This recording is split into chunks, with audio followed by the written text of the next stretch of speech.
En esta ocasión, con un evento de la mayor trascendencia, la inauguración de la exposición Impulsando la Innovación en México, por la Fundación ILAN. Mientras nuestros enemigos, desafortunadamente, distribuyen el odio y el mal, la exposición que estamos inaugurando hoy representa la búsqueda del bien, del futuro mejor para la humanidad, la utilización del talento y la creatividad para mejorar la vida de la gente y promover la salud, la prosperidad y la paz.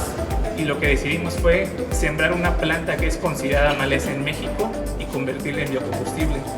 Esto fue en el 2014, hoy en día son más de 3.000 hectáreas, más de 3.000 agricultores en Oaxaca, quienes han pasado de un modelo de subsistencia a un modelo de ganancia por el aprovechamiento de sus tierras. Tuve la fortuna que en el 2020 fuese galardonado por ILAN, y en ese primer viaje conocí gente extraordinaria y lugares increíbles. Y sobre todo reafirmé la importancia de la innovación y cómo vemos cómo la vida se ve desde la perspectiva en que la quieras ver tal cual. En ILAN nos hemos dado a la tarea de impulsar la innovación en México, vinculados con Israel, para así mejorar la vida de todos los mexicanos. Estamos convencidos que es a través de la innovación como lograremos tener un México mejor. Nuestra visión es que en un futuro dejemos de ser un país maquilador y seamos un país altamente innovador, para así lograr eliminar la pobreza y tener mejores oportunidades para todos los mexicanos, tal como lo ha hecho Israel, que a pesar de todas las adversidades que enfrenta, ha podido multiplicar su economía y lograr un PIB per cápita más alto que países como Francia, Inglaterra y Alemania. Y todo lo hizo sin ningún recurso natural, solo impulsando la innovación.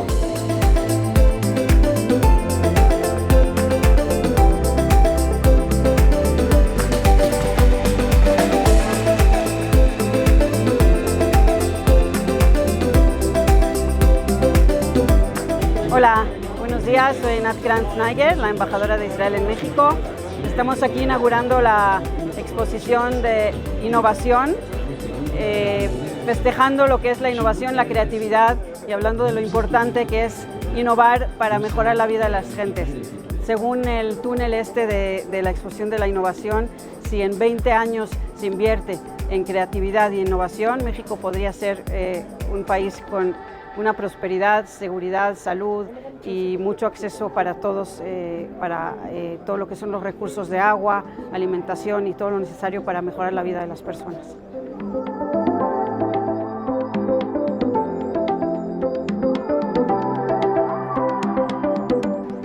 Hola, hoy estamos aquí en la Cámara de Diputados, el Palacio de San Lázaro, donde presentamos una exposición de ILAN, donde estamos enseñando lo que es el túnel de la innovación.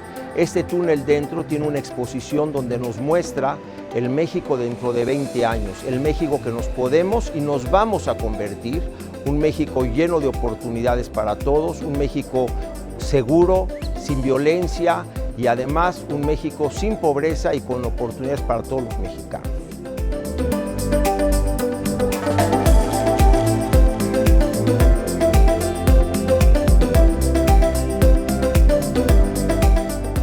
Falta México para llegar a ser este país de innovación que todos queremos?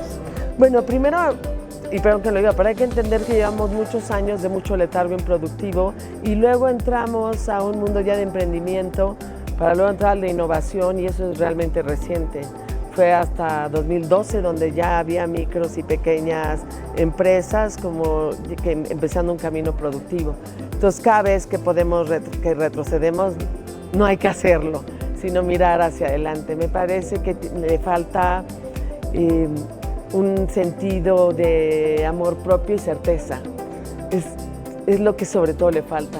Aunque me parece que no podemos dejar a un lado esa perseverancia en términos de educación tecnológica, de ciencia. No podemos dejar a un lado la inversión que como Estado tenemos que hacer en el emprendimiento. En fundaciones como esta, que está bien que lo haga una fundación como la Fundación ILAN, pero me parece que el Estado debería acompañarlos mucho más, o deberíamos trabajar mucho más juntos. Yo creo que eso le falta, ¿no? Mucho, ¿eh? No mucho. ¿Qué ha hecho Ilan? ¿Qué ha traído al escenario?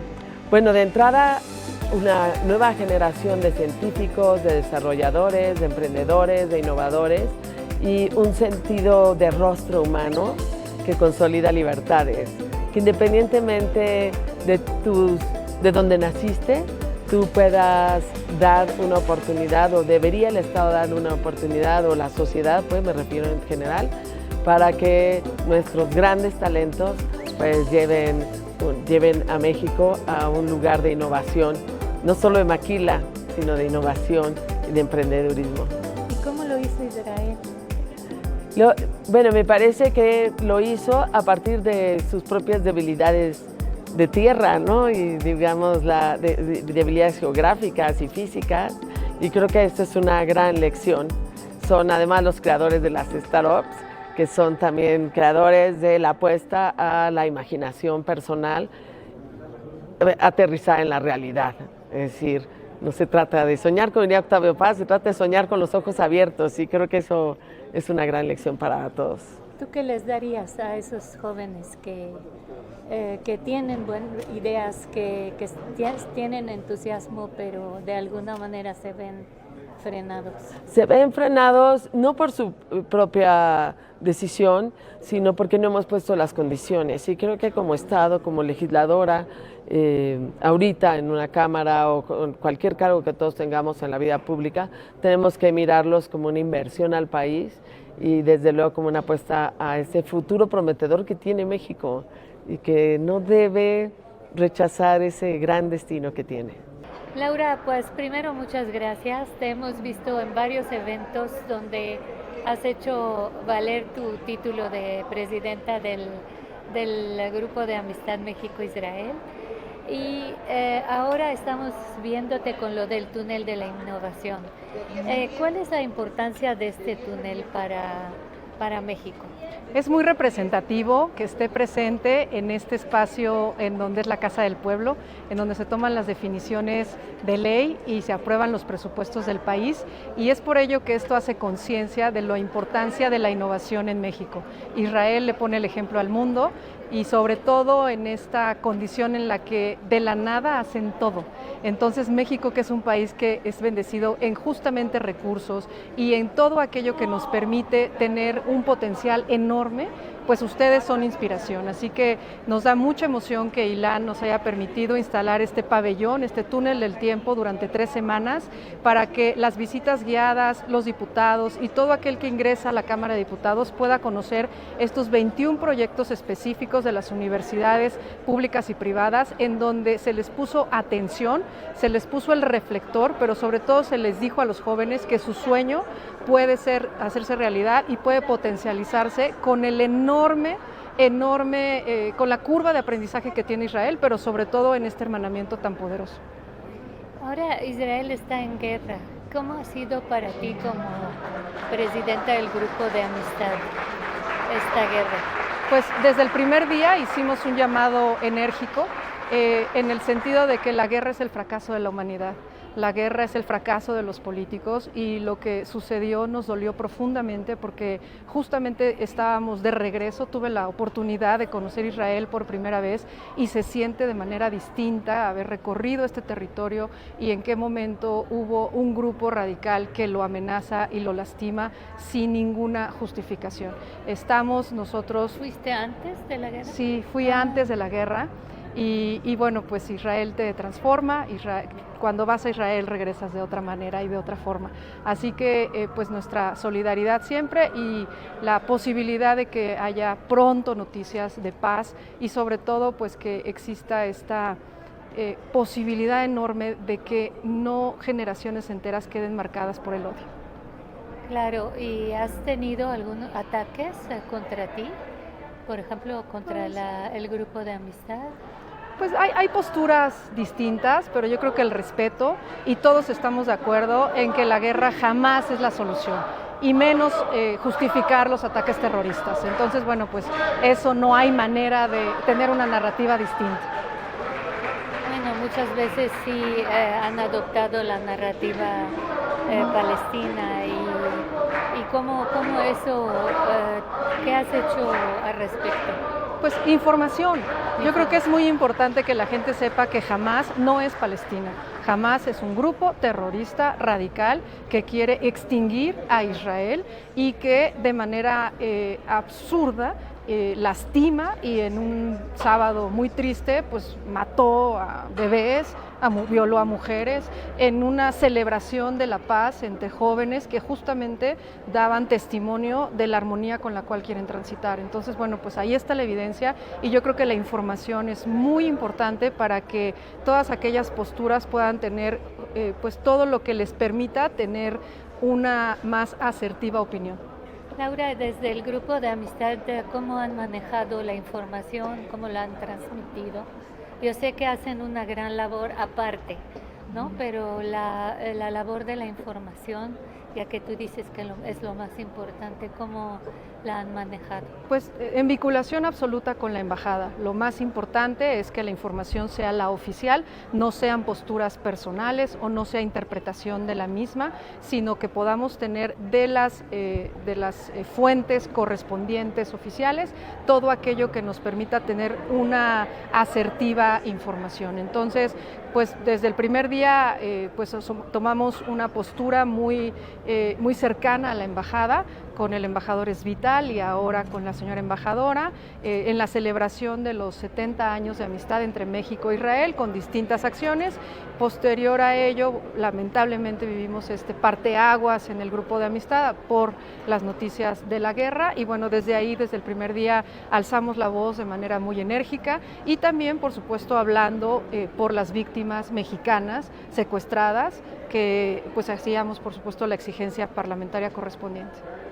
¿Y qué se ha hecho con este joven Orión Hernández que todavía sigue secuestrado? Pues yo me imagino que la Secretaría de Relaciones Exteriores del Gobierno Federal, que es la responsable de estarle dando seguimiento y de estar pendiente de esta liberación, esté haciendo su trabajo y nosotros hemos hecho los exhortos, las comunicaciones y hemos pedido de manera muy firme que somos facilitadores, que cómo ayudamos para que esto pueda darse en los mejores términos. Pero más allá de la nacionalidad, es importantísimo que ya liberen a los rehenes. Laura, ya para concluir, ¿qué es lo que hace el Grupo de Amistad México-Israel? ¿Cuáles son sus labores? Pone en valor la relación de dos países que tienen mucho en común. México no se explica sin la comunidad judía, México no se explica en su crecimiento y desarrollo sin el empoderamiento de la comunidad judía y el acompañamiento al mismo. Entonces, lo que hace el Grupo de Amistad es justamente ser una caja de resonancia, una lupa muy grande que pone en valor todo aquello que nos une y pues como una amistad. Se honra de ida y de vuelta, se tiene comunicación, se crece entre ambos y se tiene la enorme posibilidad de potencializar todos aquellos proyectos que puedan hacer a ambos países mejor. ¿Y cómo decidiste ser la presidenta del Grupo de Amistad? Cada diputado puede elegir los países a los cuales afiliarse. Es mi tercera oportunidad como legisladora federal y esta es la primera vez que pido estar en Israel y yo creo que Israel me escogió a mí. Estudié en la Universidad de Anáhuac, en donde tuve mi primer acercamiento con la comunidad judía, a quien le tengo un gran respeto y cariño, y como directora del DIF Nacional, en el gabinete del presidente Peña, con los acontecimientos que tuvimos trágicos de los temblores, la comunidad judía siempre muy solidaria y empática, al igual que todo México, la solidaridad es un sentimiento mexicano. Vino un grupo, sí. Así es, y yo tuve la oportunidad de atenderlos y de vincularme con ellos desde el gabinete del presidente Peña. Entonces, bueno, pues ahí surge este cariño por Israel. No había yo tenido la oportunidad de conocerlo y gracias al Grupo de Amistad y gracias a Isaac Asa y la generosidad de su familia es que pudimos hacer este viaje con Ilan y con los jóvenes.